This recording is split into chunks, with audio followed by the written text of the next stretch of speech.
What's up YouTube? Back again with my third video. And I just want to say thanks to everybody who's watched the first two videos and for all the feedback and just the little conversations we've been having so far. It's really nice to communicate with you guys. And if it sounds like I'm yelling in this video, it's because some of the feedback I've gotten has told me to speak up during my videos because the audio quality is bad. And hopefully the lighting is a little bit better. I did add another room light in the background to this room, so hopefully you guys can see a little bit better. So in this video, I want to talk about my 2016 gaming plans. Just what games I want to play, basically, and give a little order to them and tell you guys why. So basically, I'm trying not to buy as many games as I normally would in a year. Not for any reason, just so I can keep getting through games. You know, if I'm buying 4 games at a time, or 2 games here, 2 games there before I finish one game, it just becomes a pile. So I want to actually finish a game or two before I buy some of the new releases. And I mean, it doesn't hurt to wait for sales and discounts and whatnot.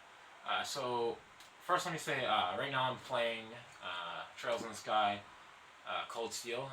Absolutely loving it so far. It's got a lot of, Persona-like elements with social links and being in a school and having classmates and trying to build relationships, which is cool. And the characters in the translation, they're really good so far. Some of the characters are kind of bland, but some of them are pretty funny and some of them are pretty interesting. So I'm loving that so far. So after I'm done with that, I'm gonna start on this list, and in front of me, I have 8 games and 7 games and 2 digital games that I want to play in 2016, and these aren't a hard order. This doesn't mean I'm absolutely going to play every single one of them, but it is some stuff that I would like to, say I played. I mean, I own it, it's sitting on the shelf, I might as well play it. And some of them have just been in the pile of shame forever, and they just need to be played because they're classics.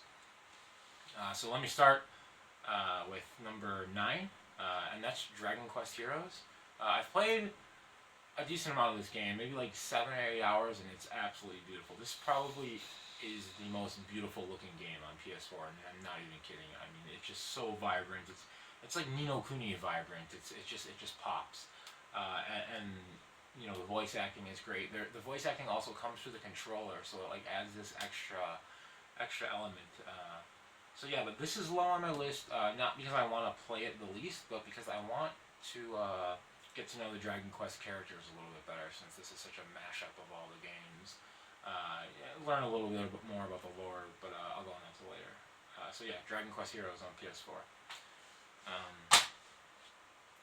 Another game that's low on my list, but isn't necessarily supposed to be low, that's Valkyria Chronicles.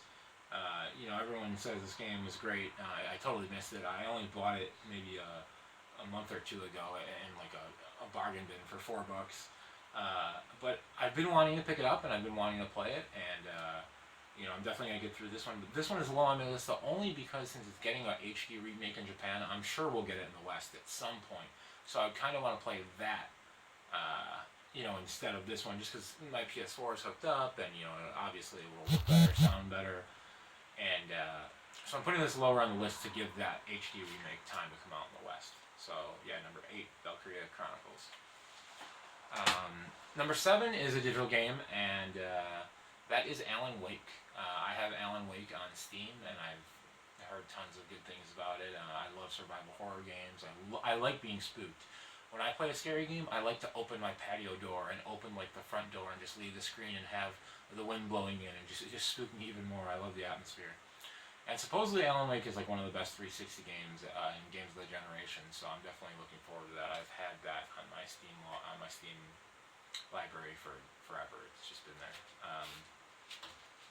So 7. Sorry if you hear some noises. My dog is right here hanging out.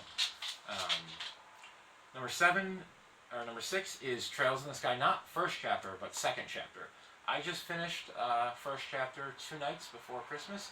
I absolutely loved it. I absolutely loved the characters. The translation is spot on. I literally laughed out loud a couple times. The cliffhanger in the end of that game was, I was yelling at my Vita. I was like, no, you don't. No, you don't. You do not end here. I was yelling at my Vita. It was funny, but the cliffhanger actually made me laugh at the end. Not because it was comical, but just because it was such like a slap in the face for them to just leave you high and dry like that, I thought it was funny. It was just like, you know, when you walk into a door and yeah, it hurts, but it's funny. So yeah, Trails in the Sky second chapter. It's gonna be digital too. After that, so this is the reason that Dragon Quest Heroes is so low on my list. I want to play one of the DS, just one of them, maybe two of them, maybe all of them if they're great. But just at least one of these Dragon Quest DS games. The only Dragon Quest game I've played is Dragon Quest 8 on PS2. I have it somewhere back here. I love that game, level 5. It's beautiful. It's got that Ni no Kuni look, and the sound in that game is great. The music, everything. So I want to play one of these games to help me better understand Dragon Quest Heroes. So maybe you guys can give me some advice. I have 9, which I heard is more of a multiplayer game, and I guess it's not the greatest game to play without playing multiplayer. I have 4. I know 4 is the first game that isn't in the trilogy, the first 3, so 4, so that might be a decent start. And then I have 6. And I could pick up 5 too. I've seen 5 around. So let me know if you guys think which is the best one to start with, or has the best story, or whatever you think I would like best. But definitely one of them. So yeah, Dragon Quest. Number 3 on the list. 4 on the list is Steins Gate. I've already put like 12 hours in this game. I've seen the first like 8 episodes of the anime. I really like this. I really like the time travel. I really like how obsessed the main character is with figuring this whole time travel stuff out.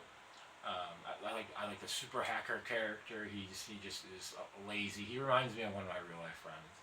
I like this game a lot. This will be easy to get through. It just got taken out of my Vita and not put back in after it came out for some other games. And yeah, I'll punch through this one, no problem. So that's Steins Gate on Vita. In my lifetime pile of shame, I have something that everybody who's watching this has probably played, and you probably laughing or saying, how have you not played that? Chrono Trigger. I have never played Chrono Trigger. I didn't grow up with a Super Nintendo, so I just never got around to it, but supposedly the DS version is the definitive version to play, and I've played a bit of this before. I've played the first 45 minutes maybe like 5 or 6 times, just never kept up with it, so I'm definitely going to get through Chrono Trigger. And I'm on a big RPG craze right now, so it'll be easy. I'm really looking forward to this. Yeah. Number 2. Number 2 on my list is one of the most praised DS games, and I know this is maybe Aerodynamics' greatest or favorite game of all time, or definitely least favorite Nintendo DS game. And that is The World Ends With You. Crazy reviews, handheld. Everyone who I likes this game, so I'm going to like this game. Really looking forward to playing with this, or playing this, and just these are all handheld games, so I'll definitely get through them all. Can't wait to play this one. This is going to be fun. I think this is going to be really fun. And the number 1 game that I want to play for 2016, and as soon as I'm done with Trails in the Sky, Cold Steel, as soon as those credits run, I'm running over to my computer and I'm going to play Undertale. Everybody loves that game. It looks amazing to me. It looks like it'll make me laugh. It looks like it'll probably hit me right in the feels. The music, I've heard the soundtrack. The music is perfect. And when music is good in a game, and you have nice headphones and you're sitting around playing, it's great.